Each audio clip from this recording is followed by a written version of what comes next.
Brussels and apply with the right paperwork. It's soul-destroying. No, it's because we don't want to Susanna, let me tell you. take jabs into arms to save lives. There is no excuse. If we genuinely wanted to allow refugees in, we have the capacity to do it.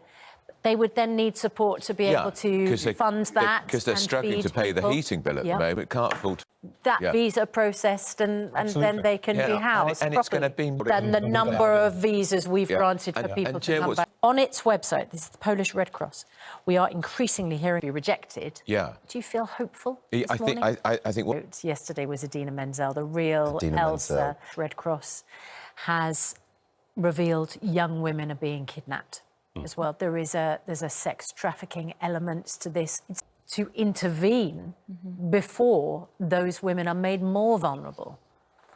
Yes, good morning. It's just on 6 o'clock. Welcome to the programme. Look, I've just got a rhetorical question here just to open with. I just want to toss it out there and see what we might get back.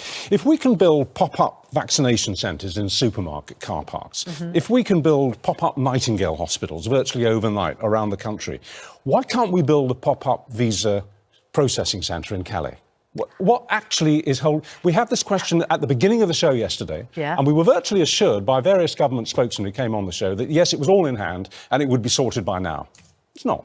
No. We're still turning people away, as you just said at the opening of the show. What the hell is going on? Yesterday, when we spoke to the Minister, I was trying to imagine what it would be like if you had fled an underground refuge in Kyiv, managed to get to the border, and 30 hours of travel. And then manage to, with your small children, get as far as Calais, only to be told, oh, no, we can't process your visa here. You need to get on the next bus to Paris. That's all right, isn't it? You've made that journey, but it's just one more journey. Oh, and then the return trip from Paris. Or maybe you should go to Brussels, because Paris is a bit busy this morning. It sounds How is it that every other European country is processing these visas over and over and over? Thousands and thousands of visas being issued to fleeing Ukrainians. People like us. People like... I wonder if he now feels fully vindicated. Yeah. Also this morning, it was this time yesterday that we ran this absolutely incredible clip of this little girl, Amelie, talking about bunkers in Kyiv. This is Amelia, and she's a great fan of Frozen, as all little girls and little boys in many cases are. We've always loved Frozen, and she sings the song by Elsa. Let's just remind ourselves of little Amelia. And this is in a bomb shelter, isn't it? Yeah.